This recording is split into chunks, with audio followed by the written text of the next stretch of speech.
အားလုံးပဲမင်္ဂလာပါဒီနေ့ကတော့ lesson 2ရဲ့ပထမဦးဆုံး Moonbob ဖြစ်တဲ့ non onna ဖြောနေတာနဲ့ပတ်သက်တဲ့ Moonbob ကိုလေ့လာရမှာဖြစ်ပါတယ်။ကဲအဲ့တော့ non onna ဖြောနေတာမြန်မာလိုအဓိပ္ပာယ်ဆိုလို့ရှိရင်တော့တဲသဘောရှိတယ်တဲပဲရောက်တယ်တဲလို့ပြောတယ်ဆိုပြီးတော့ဘာသာပြန်လို့ရပါတယ်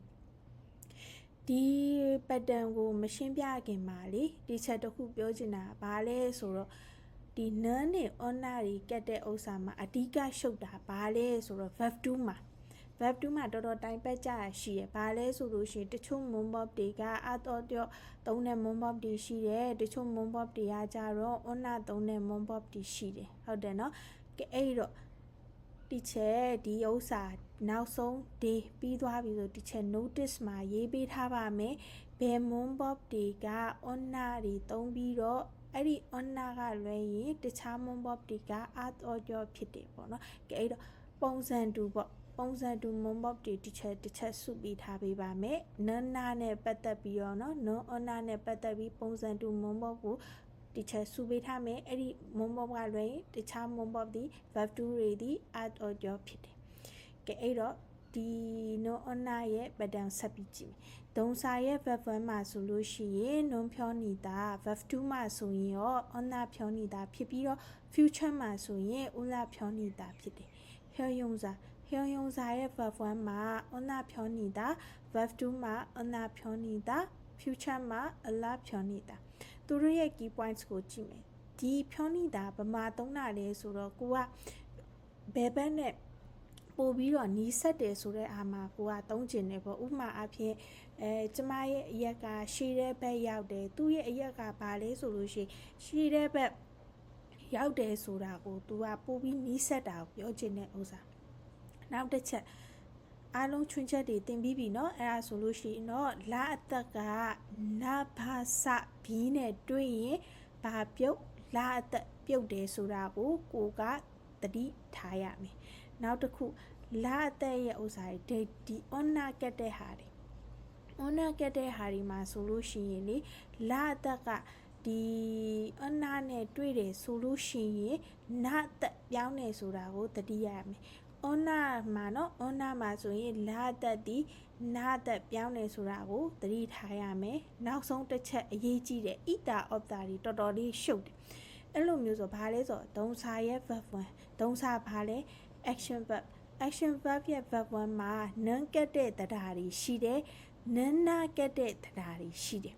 ဒီလိုမျိုး non ကတ်တဲ့တရားတွေမှာဆိုရင် ita of တာကို action verb အနေနဲ့ယူရမှာဖြစ်ပြီးတော့ nonna ကတ်တဲ့တရားတွေမှာဆိုလို့ရှိရင်တော့ quality verb အနေနဲ့ယူရမှာဖြစ်တယ်အဲ့တော့ဒီအောက်က key points တွေကိုတေးချာကိုကမှတ်ထားပေးပါ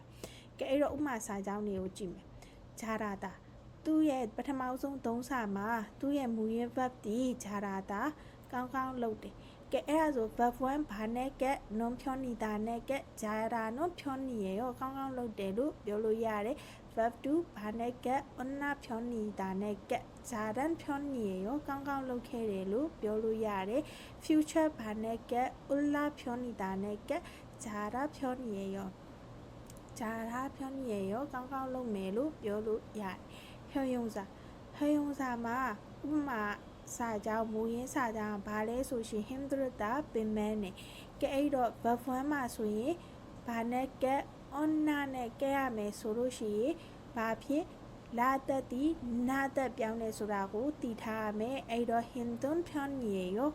ပင်မနဲ့လို့ပြောလို့ရတယ်verb 2မှာလည်းအတူတူပဲ himdon ဖြောင်းနေရောပင်မခဲ့လို့ပြောလို့ရတယ် future မှာဆိုလို့ရှိရင် himdon ဖြောင်းနေရောပင်မမယ်လို့ပြောလို့ရတယ်ကဲအဲ့တော့ဥပမာစာကြောင်းနောက်ထပ်ဥပမာစာကြောင်းလေးတွေကြည့်မယ်ကျွန်တော်아침에 일찍 일하는 편이에요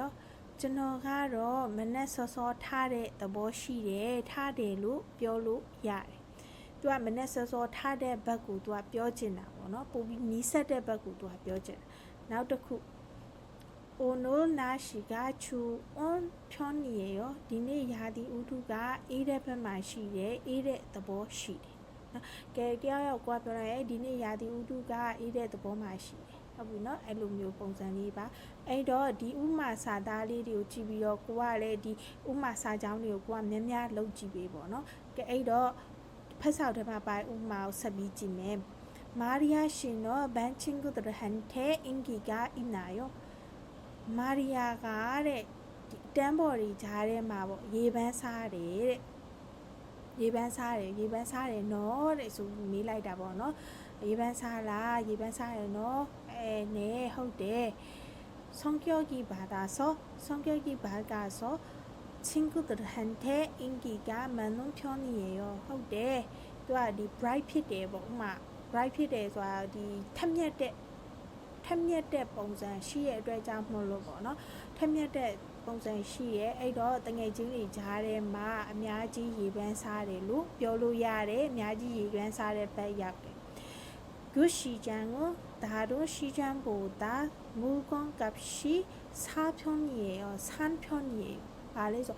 이 세가 တခြားဈေးတွေထက်စားလို့ရှိရင်ပစ္စည်းတွေကတဲ့ဈေးချိုတယ်လို့ပြောလို့ရတယ်ဈေးချိုတဲ့သဘောရှိရဲ့ဈေးချိုတဲ့ဘက်ရောက်တယ်그래서 언제나 매칭 PPအဲ့ဒါကြောင့်မို့လို့ 언제나 매칭 PP 사람이 많군요လူတွေကများတယ်နော်လူတွေကအရင်များတယ်လို့ပြောချင်တာ사람들이 이 약을 많이 찾아요လူတွေကဒီဆေးကိုတော်တော်ဝယ်ကြတယ်နော်အများကြီးဝယ်ကြတယ်နော်တော်တော်ဝယ်ကြတယ်네 많은들 찾는 편이에요 찾는 편이에요ဆိုတာဘာလဲဆိုလို့ရှိရင်ဟုတ်တယ်အများကြီးဝယ်တဲ့ဘက်ရောက်တယ်နော်လူတွေကဒီဆေးကိုအများကြီးဝယ်တဲ့ဘက်ရောက်လူတော်တော်များများဝယ်ကြတဲ့ဘက်သဘောရှိရဲ့လူပြောဝယ်ကြတဲ့ဘက်ရောက်တယ်လို့ပြောချင်တာပေါ့နော်အဲ့လိုပြောချင်တာဝယ်ရှိကိုဂျာကျူးဟာစေရောဝယ်ဆိုတာကဘာလဲဆိုအပြင်ရှစ်ဆိုတာကအစားအစာအဲ့တော့ဝယ်ရှိကိုဂျာကျူးဟာစေရောအပြင်အစားအစာကိုမကြာခဏစားလေးရှိလားပေါ့နော်မကြာခဏစားလားပေါ့한 달에 두세 번쯤 두세 번쯤 하니가 자주 하는 편이에요. 한 달에 တစ်လမှာ두세 번쯤 말해ဆိုလို့ရှိရင်တစ်လမှာ2ကြိမ်3ကြိမ်လောက်စားတဲ့အတွက်ကြောင့်မို့လို့ဂျာကျူးမကြာခဏစားတယ်လို့ပြောလို့ရတယ်မကြာခဏစားတဲ့ဘက်ရောက်တယ်ကဲအဲ့တော့ဒီပထမအဆုံးဒီဟာကိုလေ့လာရမှာဒီနံပါတ်1ဒီ pattern ကိုလေ့လာရမယ်နံပါတ်2ဘာလဲဆိုရှင်ဒီဥပမာတွေကိုကိုယ်ကနားလည်အောင်လုပ်ရမယ်နောက်တစ်ချက်ဒီကတော့ဘာလဲဆိုလို့ရှိရင်ဒီဥပမာ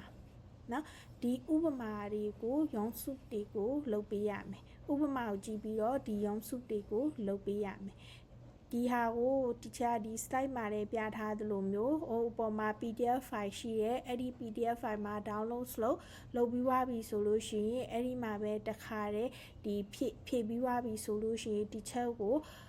chat box မှာလာပြီးတော့ပို့ပေးပါပေါ့နော်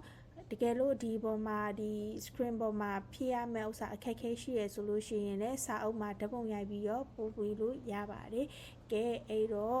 ဒီဟာလေးကိုနားလည်လိမ့်မယ်လို့ထင်တယ်